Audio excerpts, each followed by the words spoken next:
center of knowledge, innovation, history, culture, and biodiversity. This is the University of the Philippines, Los Baños. UPLB found its home at the foot of the legendary Mount Makiling in Los Baños, Laguna, a short distance from Pagtitibay, the country's largest lake. It has its beginnings in 1909 as the UP College of Agriculture, a tent school for a handful of students. A year after, the Forest School, or what was to become the College of Forestry, also set up its home in Los Baños. In 1972, the UP College of Agriculture and the College of Forestry, that had by then become renowned institutions, were granted full autonomy as the University of the Philippines, Los Baños. Instruction, research, and extension in agriculture and forestry in the country took root and flourished in UPLB.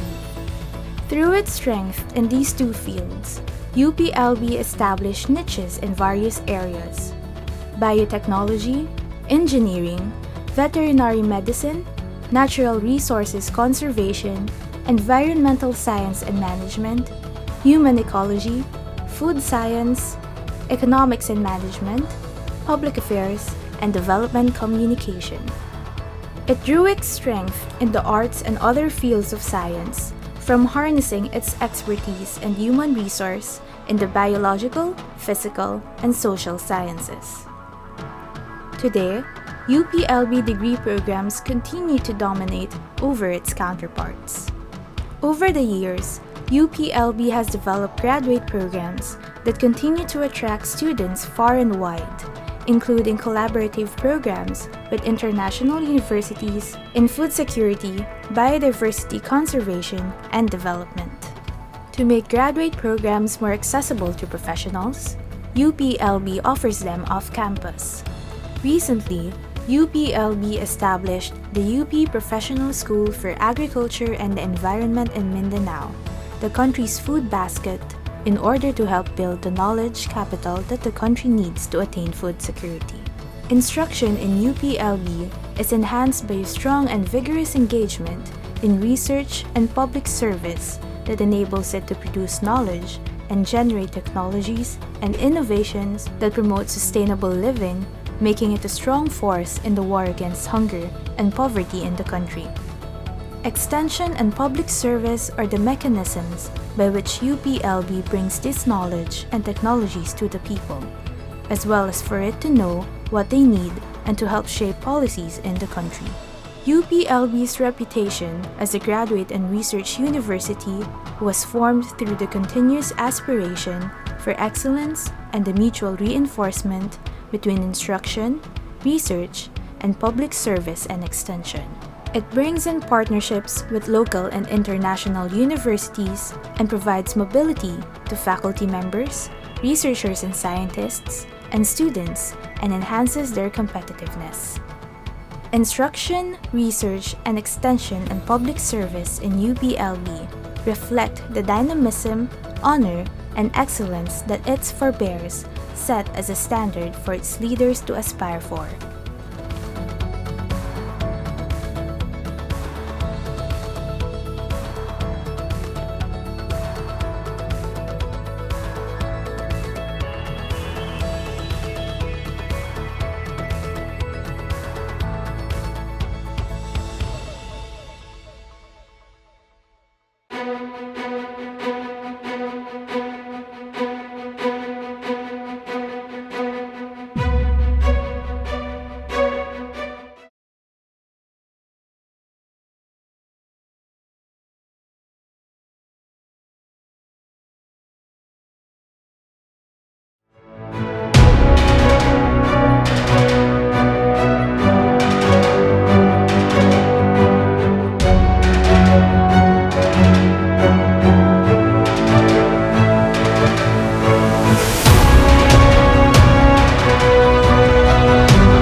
Good morning, everyone, and welcome to the 49th Commencement Exercises of the University of the Philippines, Los Baños. Today, you shall witness the graduation of the candidates from the 9 degree granting units of UPLB.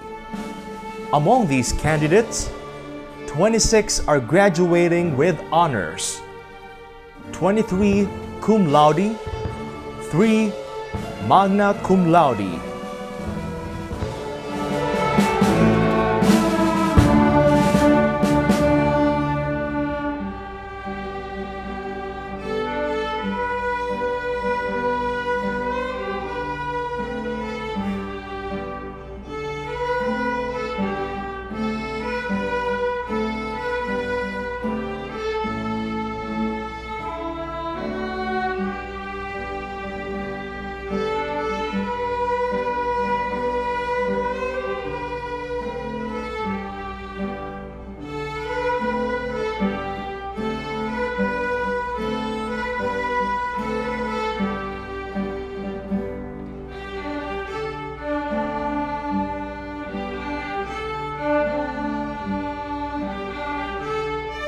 The college secretaries.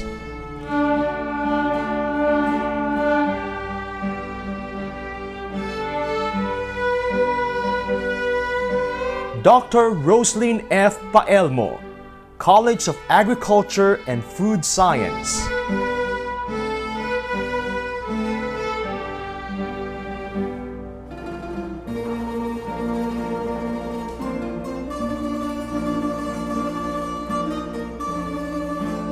Professor James Roldan S. Reyes, College of Arts and Sciences.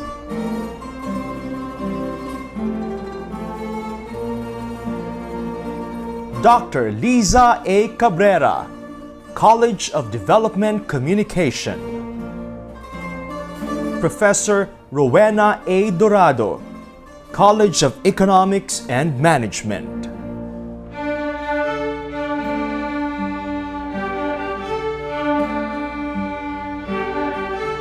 Dr. Butch G. Batalier, College of Engineering and Agro-industrial Technology.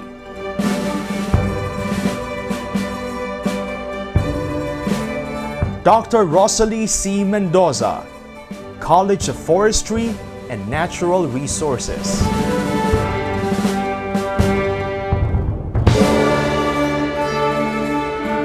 Dr. Marison R. D., College of Human Ecology.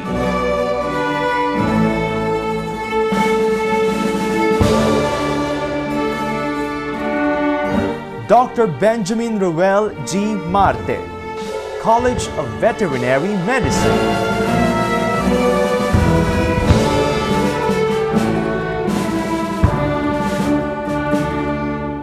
Dr. Pamela A. Custodio, Graduate School.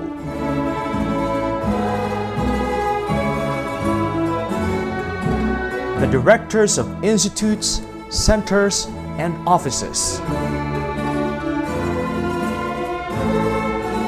Dr. Greg T. Pawilen, Director, Office for Institutional Development in Higher Education. Dr. Nina M. Cadiz, Director, Academic Assessment and Development Unit. Dr. Benjamina Paula G. Flor, Director, Learning Resource Center. Dr. Edmond G. Centeno, Director, Interactive Learning Center.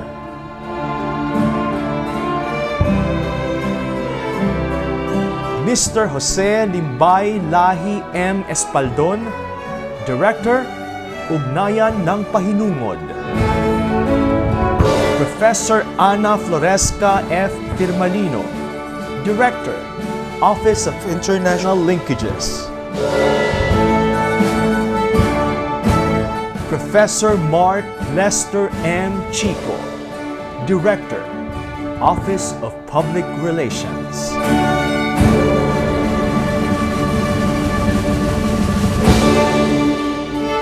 Dr. Belia C. Cruzana, Director, University Publications Office.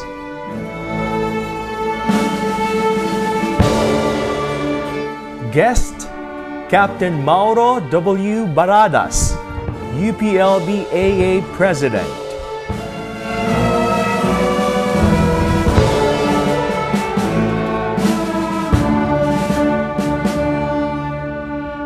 Assistants to the Vice Chancellors and Assistant to the Chancellor, Professor Jickerson P. Lado, Assistant to the Vice Chancellor for Student Affairs and Director, Office of Scholarships and Grants, Dr. Beneviv D. Villanueva, Assistant to the Vice Chancellor for Community Affairs and Director, University Housing Office, Professor Nanette A. Aquino, Assistant to the Vice Chancellor for Administration and Director, Business Affairs Office, Professor Rosel V. Collado, Assistant to the Vice Chancellor for Academic Affairs and Director, National Service Training Program Office,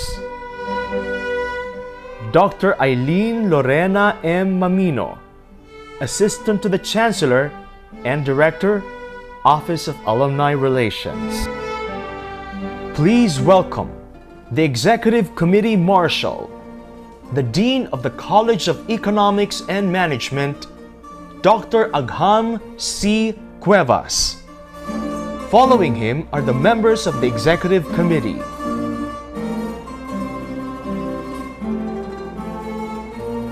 Dean Elpidio M. Agbisit Jr., College of Agriculture and Food Science.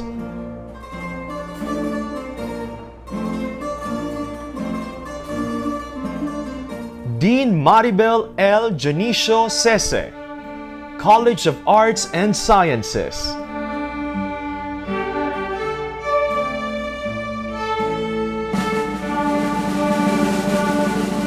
Dean Maria Stella C. Tirol, College of Development Communication.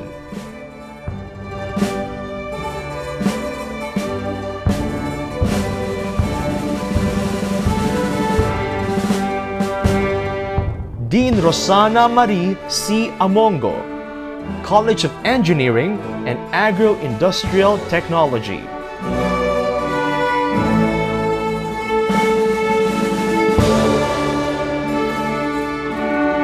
Dean Ricardo T. Sandalo, College of Human Ecology.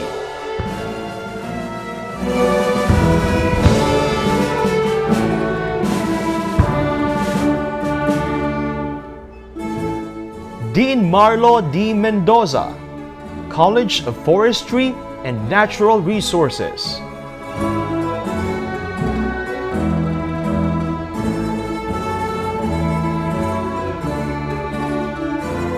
Dean Jesse A. Acorda, College of Veterinary Medicine.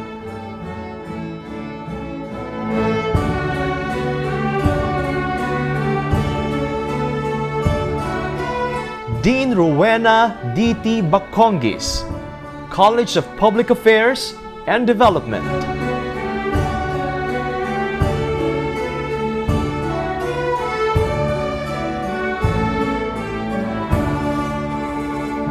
Dean Rico C. Angkog, School of Environmental Science and Management.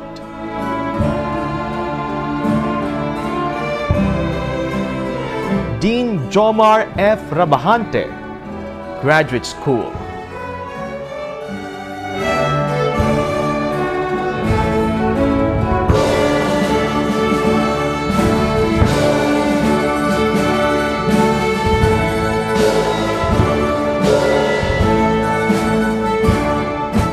Dr. Janet Malata Silva, Vice Chancellor for Student Affairs.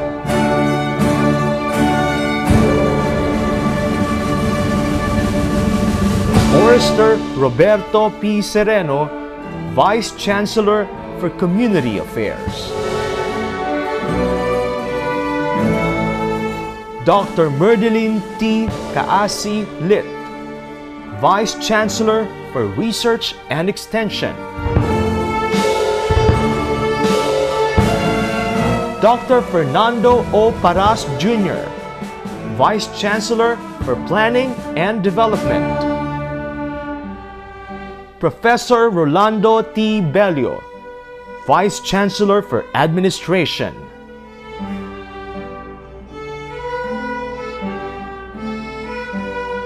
Dr. Jean O. Loyola, Vice Chancellor for Academic Affairs.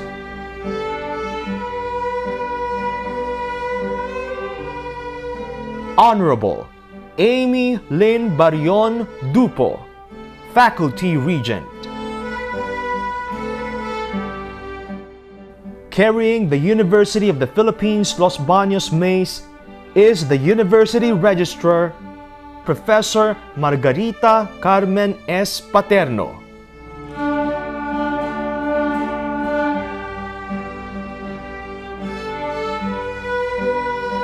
The Chancellor of the University of the Philippines Los Baños, Dr. Jose V. Camacho Jr.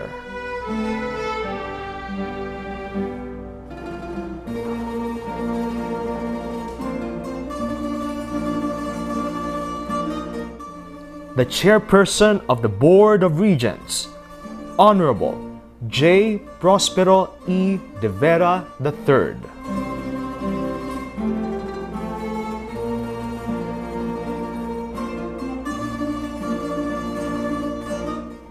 President and General Manager of Bounty Agro Ventures Incorporated and the 49th UPLB Commencement Exercises Guest Speaker, Mr. Ronald Daniel R. Mascareñas.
Kagalang-galang na Pangulo, buong Karangalang, inihaharap ko sa inyo ang mga magsisipagtapos sa iba't ibang titulo para sa taong 2020 at 2021. Ang mga magsisipagtapos na ito ay inirekomenda ng kani-kanilang kolehiyo at ang kanilang pagtatapos ay inaprubahan ng Pang-Unibersidad na konseho at ng lupon ng mga rehente. Alinsunod sa umiiral na batas ng Republika ng Pilipinas at sa bisa ng kapangyarihang ipinagkaloob sa akin ng lupon ng mga rehente, iginagawad ko sa inyo ang mga degree at titulong inirekomenda para sa inyo. Lakip ang lahat ng karapatan, karangalan at pribilehyo, 10 na mga responsibilidad at pananagutan na kaakibat nito.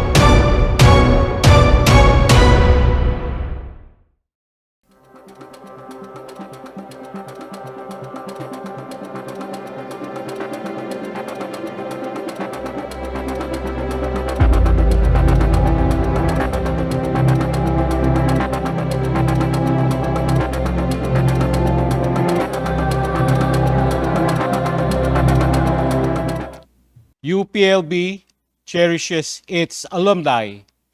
Their success and happiness is our reflection of our own.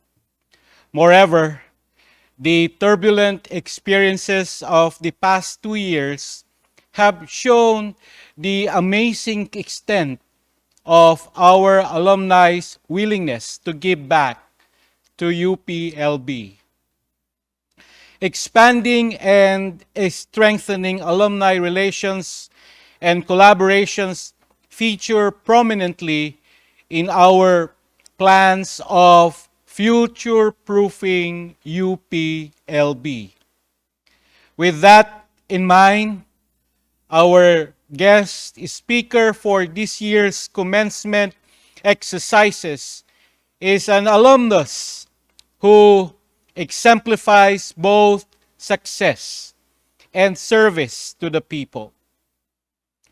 Graduating with a degree in BS Agriculture from UPLB in 1982, he started his career with Pure Foods Corporation. He worked there for 19 years, during which he rose through the ranks to eventually become their youngest senior vice president. At Pure Foods Corporation, he handled its poultry business, food service, and fast food. His quest for academic excellence continued even he is at the peak of his career. He finished a master's degree in management from the Asian Institute of Management in 1991 and took up a course on rights and obligations of developing countries under the World Trade Organization from the International Law Institute in Washington, D.C. in 2000.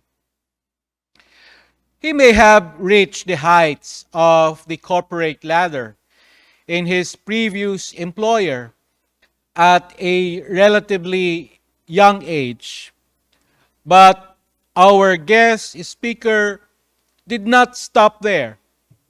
In 2002, a new turning point catapulted him to an even bigger stage of his career.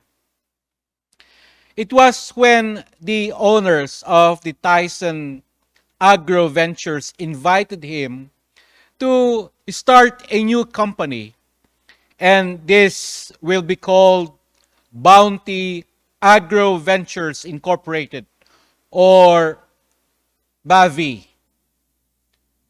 At present, he is the president and general manager of BAVI.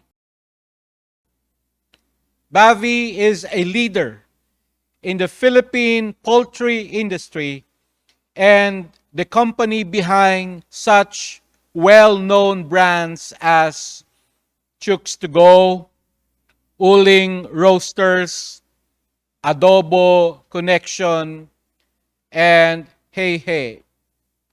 Under the stewardship of our guest speaker, the company expanded from a small 2-branch operations to becoming the second largest poultry integrator in the country. Today, BAVI has around 1,700 stores and 16,000 partners, resellers. It sells 100,000 roasted chicken every day and provides employment to more than 800 Filipinos. These achievements made him worthy to receive prestigious awards, such as being the Man of the Year in the poultry industry in the Asia Leaders Awards for both 2019 and 2020. The Mentor of the Year in the Asia Leaders Awards in 2019. The Circle of Excellence as a Global Filipino Executive in the Asia CEO Awards in 2018.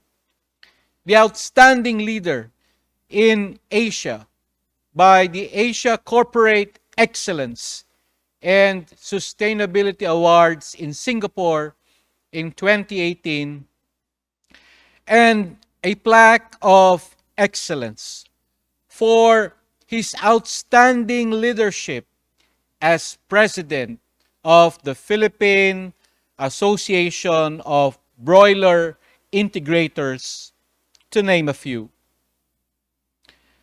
In the university, he has been named Distinguished Alumnus in Entrepreneurship by both the UPLB Alumni Association and the UP Alumni Association.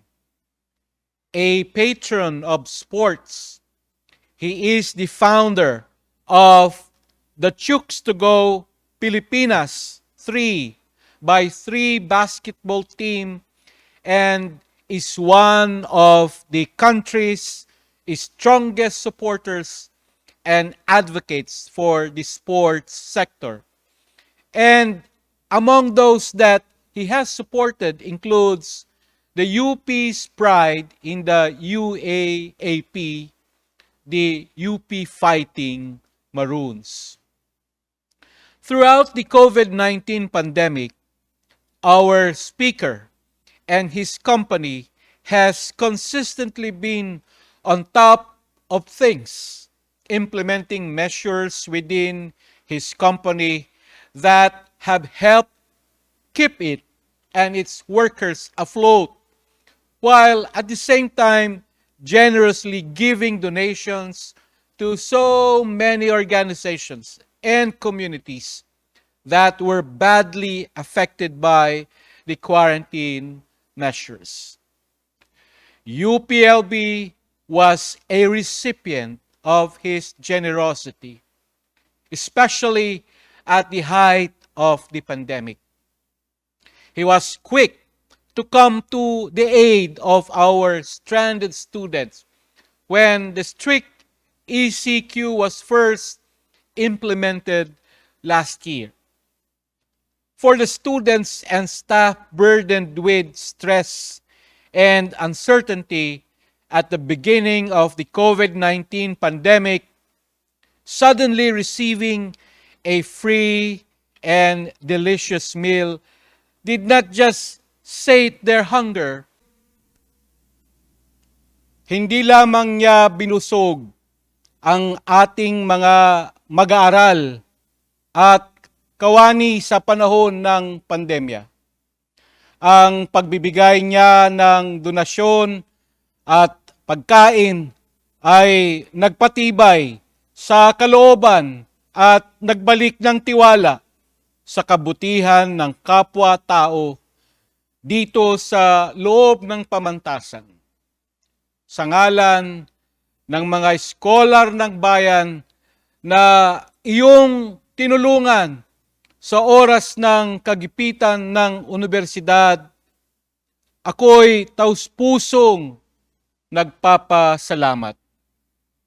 Amiable, optimistic, patriotic, and business-savvy, our speaker is a man who lives up to the UP ideals of honor, excellence, and public service. And UPLB is proud to be his alma mater.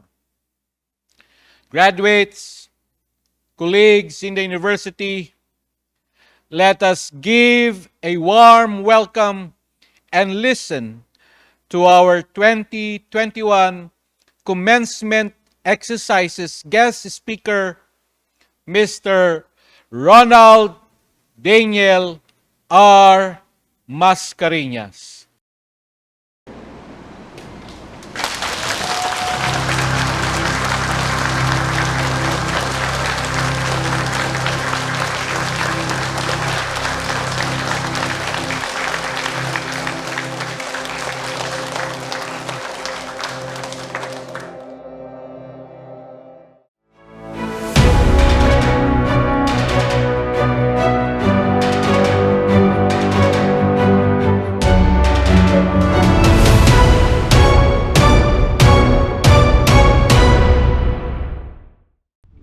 Members of the Board of Regents, headed by Chairman Prospero de Vera III, UP President Danilo Concepcion, UP Los Baños Chancellor Dr. Jose Camacho, Vice Chancellors, Deans, Faculty and Staff, mga ginagalang naming mga magulang, mga minamahal kong isko at iska ng bayan, a bountiful day to all of you.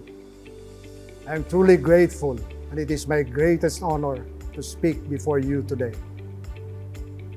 I never imagined that one day I will be on the stage of this great institution of higher learning. Kagaya ng karamihan sa inyo, gumapang din ako sa hirap bago nakapagtapos. At kagaya din ng ilan sa inyo, nagkaroon din ako ng hindi makakalimutang love life dito sa UPLB. Saksi ang makasaysayang mga gusali at naglalakihang mga puno dito sa campus sa aking maalaala mo kayang pag-ibig. Kaya lamang hindi mapalad na maging forever. My dear graduates, I speak to you in interesting times. This is actually an old Chinese curse. To wish someone to live in interesting times is to invoke the visitation of war, famine, and plagues on people's lives. We are in the midst of a pandemic that has claimed and maimed millions of lives and destroyed livelihoods as many, circumstances that indeed fall under interesting times. But there is also the often discussed character in the Chinese lexicon that stands for crisis. It also means opportunity. They are one and the same. In other words, there is hope. After all, the story of mankind has always been a story of survival and progress. There is always hope, and history shall not end with the generation alive today. This is what I want to emphasize to you today: hope and perseverance. I speak only from experience. After all, it is really the only thing worth sharing. You see, it was every major debacle in my life that guided me to success. I found that more important than spotting and seizing great opportunities is actually keeping hope alive and sustaining it through perseverance. Let me share with you my story.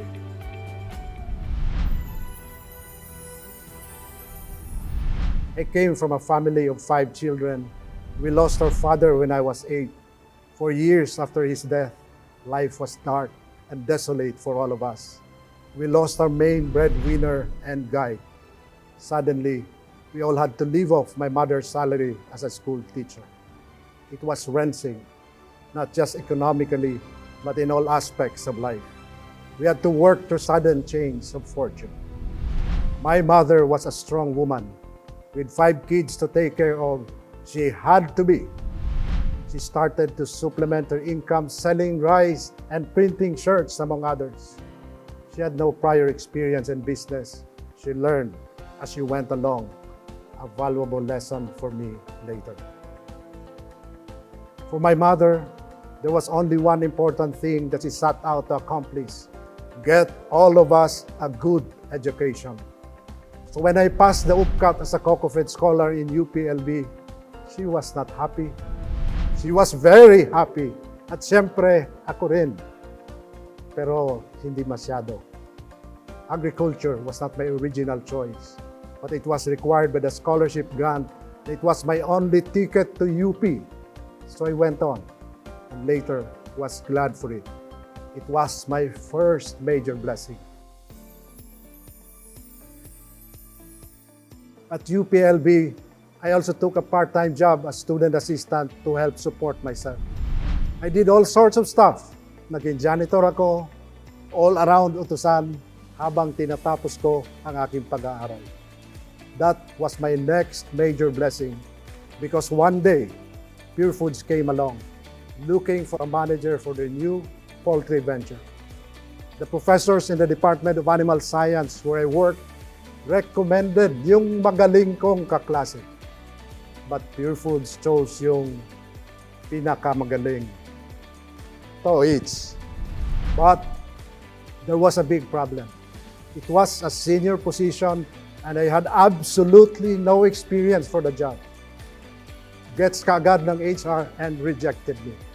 Taking a leaf from my own mother's courageous example, I forcefully argued I was ready. A difficult life has made me strong. Humaba ang interview at palagay ko, napagod ko yung HR. Dogged persistence won the day. I was hired.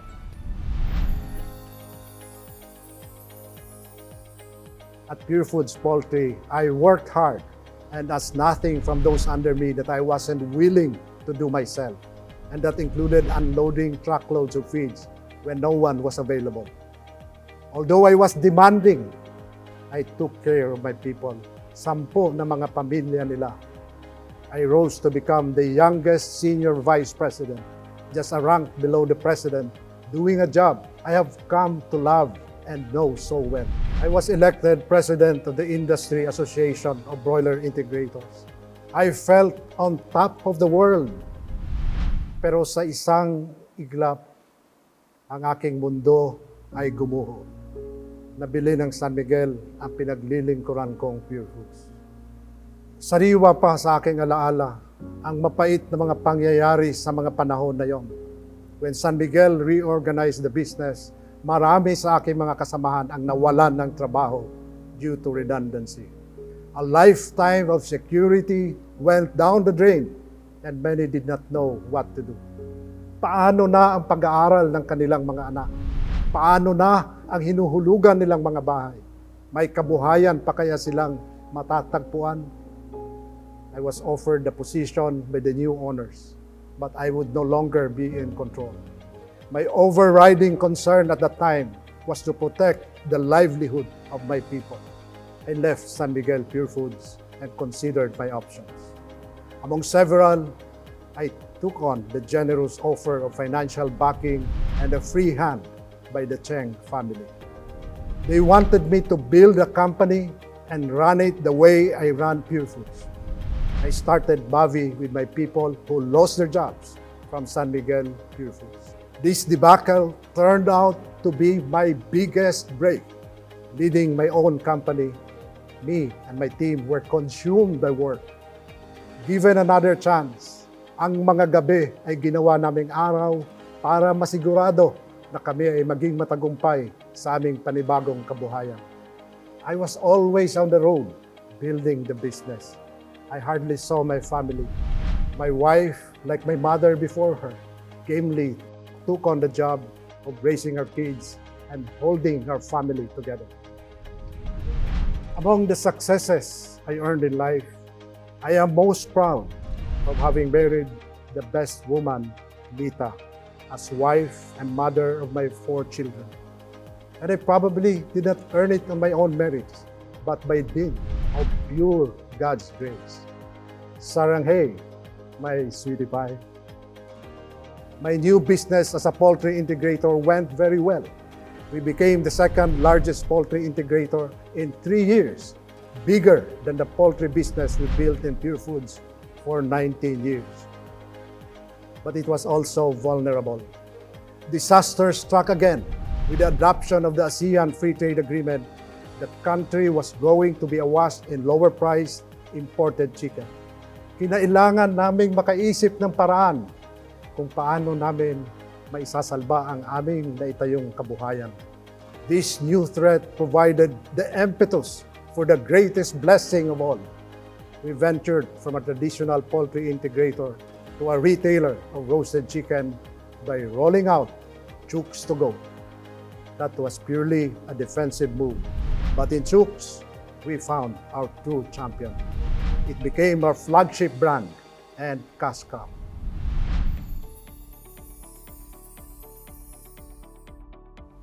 After 20 years of leading Bavi, we have grown to become the largest roasted chicken company in the land with close to 2,000 retail outlets. We are bigger than our number 2 to 10 closest competitors put together. We have grown from strength to strength since we started. And then, COVID struck. Kagaya ng karamihan, we were not prepared to deal with the harsh quarantine measures. Within a week, our cash flow dried up. People just stopped buying our products. It was a matter of time. We were in the road to bankruptcy. Every day since the enhanced community quarantine started, I grappled with many fears that live chicken in our farms do not eat and that chicken in our processing plants could not be dressed because feeds and personnel are getting stuck at some checkpoints somewhere. What kept me awake at night was the safety of our people and making sure that they have a business to return to after. Their security and well-being and that of their families require that we win on both fronts. But I saw the boundless faith, uncommon courage, and sterling commitment in the men and women in our ranks who went out to the streets daily and beyond the call of duty to peddle our chicken in communities on lockdown. Most of them didn't have to do it. It was not in their job description. But they took to the streets to sell chicken anyway and with full knowledge of the personal risk to themselves of contracting the virus. I never imagined I would ever ask this kind of sacrifice from anyone, and I would never demand it from any one of my people. The crisis was unprecedented, but it is not the crisis, however daunting, that matters. It is strength of character. Our company was forged by crisis starting from the time we lost our jobs. We have faced many difficult challenges in our journey, and time and again, we have shown to ourselves that we not only survive, we thrive on them. The crisis may be different today or in the future, but we are the same men and women of unflagging tenacity and boundless courage. There is one lesson I learned from that crisis. That people are not our most valuable asset. Our most valuable asset ay ang mga empleyadong may malasakit. My dear graduates, you will all be in the job market very soon. With your UPLB degree, you will have an edge over others. Your CVs will be picked up by headhunters ahead of others. And there is, so to say, a better price on your heads. Sa pagtatapos, gusto kong mag-iwan ng ilang paalala bago kayo humayo upang hanapin ang nakatadhanang kapalaran para sa inyo. Unang-una, bakit nga ba binalikat ng sambayanang Pilipino ang inyong pag-aaral sa UP, gayong karamihan naman sa kanila ay mga mamamayang hirap din at payak ang pamumuhay? Ang pangunahing dahilan dito ay dahil kayo ang mga pinakamatatalino sa buong Pilipinas na mapalad na nakapasok sa butas ng karayom ng UPCAT. Dahil kayo ay may angking talino, inaasahan na kayo ang pag-asa ng bayan. Tumaya ang bayan na kayo ay maging tapat sa pagtaguyod ng kapakanan ng mamamayang Pilipino. Kaya kayo ay tinatagurian kong mga manok ng bayan. Inaasahan kayong magtagumpay dahil ang inyong tagumpay ay tagumpay din ng bawat Pilipino. Pangalawa, at ito ay nais ko sanang maisapuso ninyo.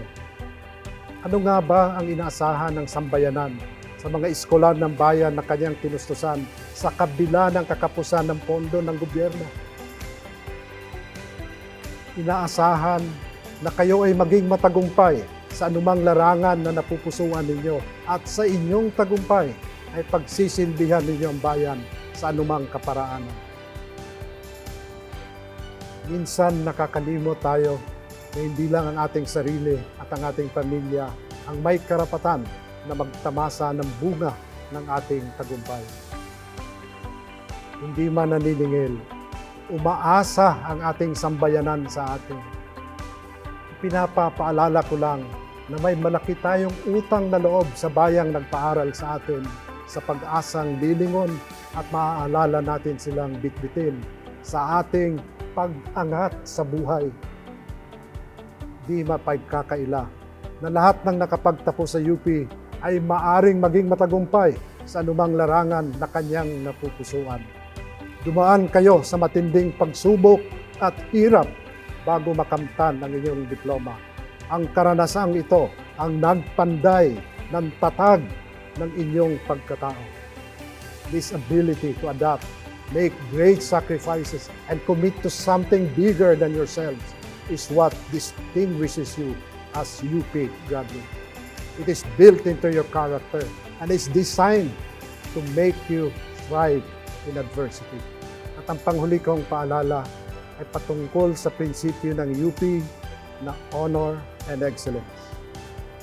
Mahalagang naiintindihan natin na nangunguna ang honor sa excellence.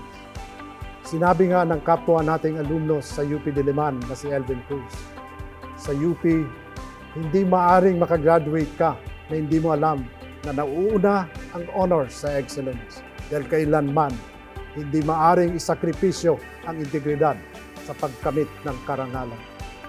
Anumang karangalan o kayamanan na inyong makamit ay nawawalan ng kabuluhan kapag nadungisan ang respeto sa inyong pagkatao.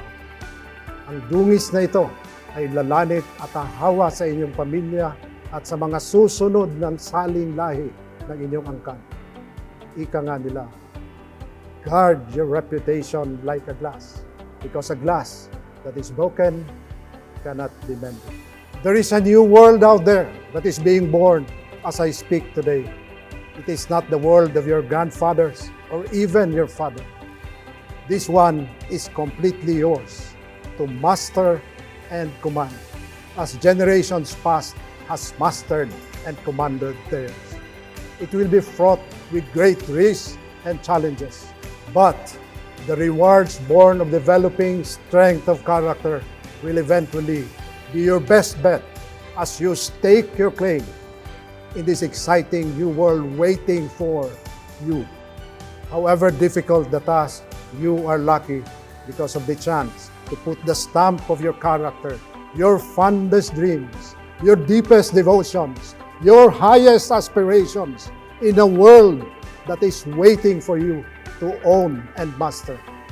In this volatile, uncertain, complex, and ambiguous world, your character is your destiny. Mabuhay kayo! Kayo ang mga bagong manok ng bayan.